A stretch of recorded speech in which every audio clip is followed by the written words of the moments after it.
There are two kinds of people in this world. The first kind are those that promise themselves that they're going to wake up early and have that perfect day tomorrow. They're going to read, they're going to work out, and they're finally going to clean their room. But what usually ends up happening is, well, nothing. All those productive plans go out of the window as soon as their alarm rings the next morning. This person goes back to binge watching shows on Netflix or just doom scrolling his day away. Later that night, he realizes how he has wasted the entire day and broken all promises to himself. He ends up feeling guilty, depressed, and once again decides to do better tomorrow. But guess what? The same cycle repeats itself. He is type 1, the person who makes all these grand plans in the moment, but he's never able to follow through with them. The second type of person is the type of man that wakes up even before the sun is out. He challenges himself physically and recognizes that a strong body leads to a strong mind. This person wakes up hungry for wisdom. He meditates so that he has a better control over his thoughts and emotions. And he spends 4 hours a day pursuing meaningful goals which require all his focus. Each night when this person goes to bed, he looks back on his day and is proud of the effort that he has put in. He's proud of the progress that he has made mentally, physically, and spiritually. He is type 2,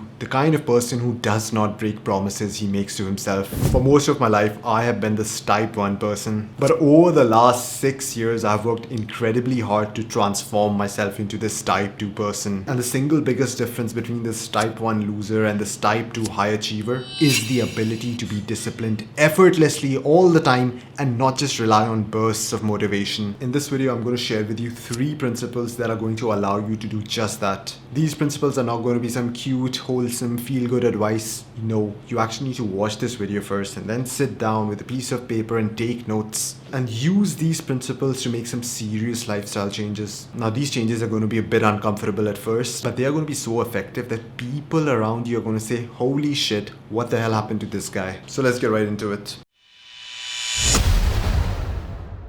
We as humans need some sort of a grand purpose that is exciting and that fuels us. When you don't have this clearly defined grand goal, then you're sort of lost and life is simply not that exciting. And why should you bother working hard or staying disciplined when you don't really know what is it that you are trying to accomplish? So if you're a person who's in a rut, the first thing that I would recommend is that you pick a grand goal. This grand goal could be in any domain of life. It could be that you want to become a software engineer at Microsoft and this could be your grand goal for your career. Or maybe you just want to be ridiculously strong and look aesthetically pleasing. So this could be a grand goal for your athletic pursuits. Maybe your goal is to become the most mentally tough person in your entire bloodline. Whatever your grand goal is, just write it down. This is going to be your compass from today, your North Star. So make sure that this goal is something that you really want and it actually excites you. But the truth about these grand goals is that they can take quite a while to accomplish. Maybe 2 years, 3 years, 5 years, decades, or even an entire lifetime. What you require are concrete projects or milestones that serve as stepping stones to this ultimate goal. So if your ultimate goal as an entrepreneur is to maybe make $1 million a year, you need to have sort of a well-defined path to get there. Maybe you plan to get there by building a YouTube following, an Instagram following, a good high-quality product and service. If your ultimate goal is to get a top-tier software engineering job, then perhaps you need a bachelor's degree in computer science and probably need to solve 300 interview questions. These underlying milestones are a lot more specific and are called medium order goals. Each of these medium order goals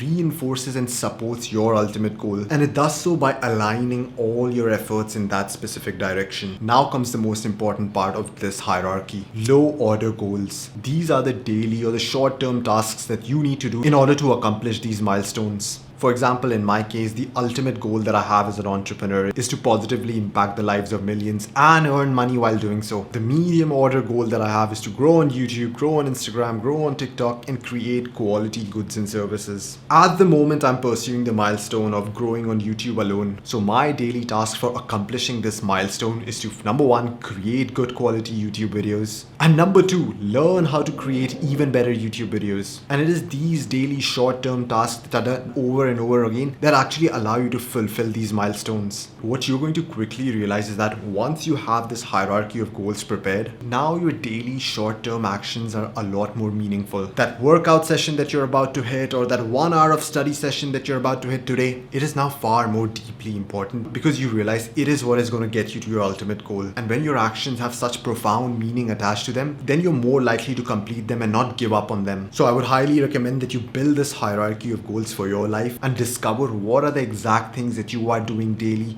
and why are you doing them. When you're in this process of creating this hierarchy, make sure that you do not have too many high-level goals. Maybe have like 1 or 2 at max. Because if you have too many ultimate goals, especially goals which are not connected at all or in fact competing with each other, then you're going to have a very hard time accomplishing either one of them. Because you're human and you have a limited amount of time and energy and you have to pick where you want to spend it. And I used to make this mistake all the time as a teenager. I would have one top tier goal that I want to be really proficient at running 5 kilometers. And then I would have this other top tier goal that I want to be a really strong power lifter. And because I was pursuing these two polar opposite goals with very different milestones and very different daily tasks, guess what? I accomplished neither of them. I ended up being average at both these endeavors. And the first time I realized that there are just going to be a few things that I will truly be exceptional at, it was quite sad actually. I knew that meant that I could never truly be an elite martial artist, never be exceptional at lifting weights, nor be exceptional at running, because I had this another ultimate goal of being an elite entrepreneur. This does not mean that I don't train martial arts or lift weights at all. It simply means that these activities are not as high on the priority list. And I do them because I genuinely enjoy them and they tend to have a rejuvenating effect in me. So as long as these other rejuvenating activities do not interfere with your ultimate goal, I think it is fine to do them. I was reading this book recently called Grit by Angela Duckworth, and there was this principle in this book that really stuck with me. This book shared the philosophies and experiences of individuals who were high achievers in various domains of life. These were expert pot makers or Olympic gold medalists, well-published cartoonists, and even people who were part of special forces. There was one commonality between them. All of them had spent thousands of hours spreading across years just perfecting the one thing. And that is what allowed them to reach the position that they are at. In some sense, the ability to do the same thing over and over again is a superpower. And if you have this superpower to do the same thing over and over again, even after that thing is no longer new, or even after facing difficulty and frustration in trying to learn it, then you can pretty much accomplish anything that you want in life. It makes perfect sense, right? Because if you look at your hierarchy, and if you could just magically do the daily short-term tasks consistently for the next 5 years, you would hit all your milestones and eventually hit your ultimate goal. So I just want you to understand how important this ability really is. But here's the important question. How do you achieve this superpower? The answer is you do that thing at the same time, at the same place, every single day. You know how there's this resistance we face each time we try to do something productive or something that requires effort. But this bit of hesitation, laziness, resistance, or whatever you want to call it, it drops significantly when you do the same thing at the same time, at the same place, every single day. In her book Grit, Angela talks about how these Olympic level swimmers just wake up at 4 a.m. and start swimming. And because they have followed this exact routine for so long, they do not even consider it as something special or a big deal. This habit of just waking up at 4 a.m. and practicing, it's just become part of who they are at this point. She also talks about writers and spelling bee champions who spend months after months just working on their craft, to the point that this behavior becomes their second nature and the resistance is just non-existent. So here's what I want you to do right now. From this hierarchy that you have created, take out the daily short-term tasks and assign a time and a place to them. If your daily task is to study a few hours a day, then make a note of it that I'm going to study tomorrow at 8 a.m. in my room. For the next couple of weeks, your job is to just hit your daily tasks. You need to almost become a robot and leave thinking aside. Just wake up, look at what your routine says, and do just that. No debates, no if but maybes. And as long as you hit these tasks, you have had a successful day. Now keep in mind, initially this process is going to be rather hard. When you first sit down to study programming, things are going to go above your head. There are going to be obstructions. You are going to feel frustrated. Maybe you're just so out of shape that you struggle to breathe right after doing the first set. All of these discomforts are to be expected. For the first 4 to 8 weeks, I would recommend that you keep the intensity low and rather focus on just showing up. Do not worry about the metrics. Do not care how much weight you're lifting. None of this matters. Your goal during the initial weeks is to just get over this hump of discomfort and make this activity begin to feel like something that is not too hard to do. So it's been a couple of weeks now, and now you begin to feel that this activity is rather effortless to start. It's just what you do. You're not getting anxious. There's no resistance. Now begins the next chapter, and to be honest, the most fun part of this journey, making progress. You might say this, right? That, hey Jibreel, if all it takes is just showing up for that activity, then why is it that we are not world class at our jobs? Like my uncle has been showing up to his job for the last 20 years and my neighbor has been jogging for 10 years. So why are these guys not world class at what they do? The reason is because they have hit a plateau and are no longer improving at their craft. They are not doing deliberate practice. They are now just doing mindless repetitions, and mindless repetitions can only get you to a certain place. With deliberate practice, you are not just trying to do that activity. You are instead trying to focus on a particular section of that activity, one narrow aspect of the overall performance. Take me for example. I was running 5 kilometers every single day, and that did allow me to really get my 5 kilometer timing down. But I was stuck at that time for years because all I was doing was just showing up and running 5k. It is only when I started incorporating different kind of runs like tempo run, long runs, recovery runs, and where each of these runs challenged me in a specific kind of way, that is when I started seeing progress again. Even with the game of YouTube that I'm playing, some seasons I really try to work on my introductions, some seasons I try to work on my scripting, and some seasons I solely try to focus on my editing. So after you've spent weeks to just master the art of showing up, now you need to start showing up with a purpose in mind.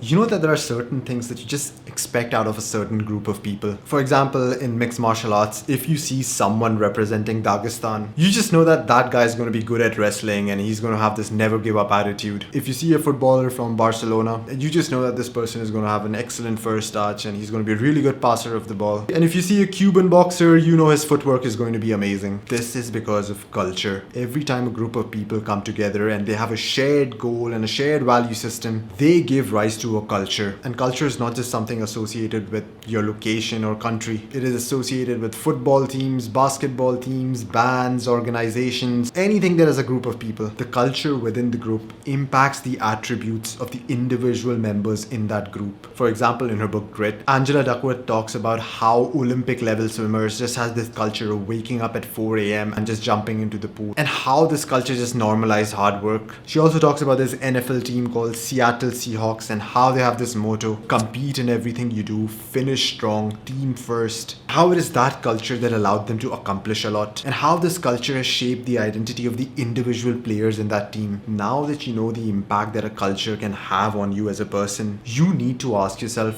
what are the cultures that you are a part of? Are you a part of culture where you're just gaming with the boys at 2 a.m. and your boys are shouting, smoking weed and drinking Red Bull? They have no real ambition, no real structure to the day. They just go from one source of quick pleasure to the next. If you're part of such a culture, then guess what? You are going to be influenced by these behaviors and you are going to emulate them. So one of the first things that you need to do is exit cultures that are actively working against you. And to be brutally honest with you, this could mean leaving most, if not all, your current friends. At least that was the case for me. Most of the social groups that I was a part of, they were a net negative in my life. Also, in the modern world, the group or the culture does not even necessarily have to be physically around you. Just look at what your YouTube homepage or your Instagram algorithm is recommending you. That too is the culture that you're a part of. If it's all just pointless entertainment, pranks, celebrity gossip and drama, then guess what? Expect yourself to gravitate towards low effort, cheap dopamine sources. Because this is the culture that is influencing you. So not only did I have to physically distance myself from people in my real life, I also had to distance myself from aspects of the digital world. Now that you've cut yourself from cultures that were bad for you, it is now time to search for cultures which actually lift you up. And by the way, prepare to be shocked because these cultures are very few in number. Out of the hundreds and thousands of friends I had on Facebook and Instagram, I now probably talk to 2 of them on a consistent basis. Because just seeing them live their lives makes me want to improve mine. Seeing them work harder makes me want to work harder. Other places where I could at least momentarily find this uplifting culture was in the martial arts gym or in the mosque. And sometimes it's not even about the actual social interactions with the people that are present. Sometimes it is just the essence of that place that influences you. Like seeing other people sweat, gas and spar in a martial arts gym, that leaves an impression on you. Being in the low stimulation, quiet environment in a mosque where you see people worshipping and basically cut off from that fast-paced materialistic world, that helps me better regulate myself. And if you're someone who really cannot find these cultures at the place place that you are in real life, then find these cultures in the digital world. Follow creators who inspire you to do better,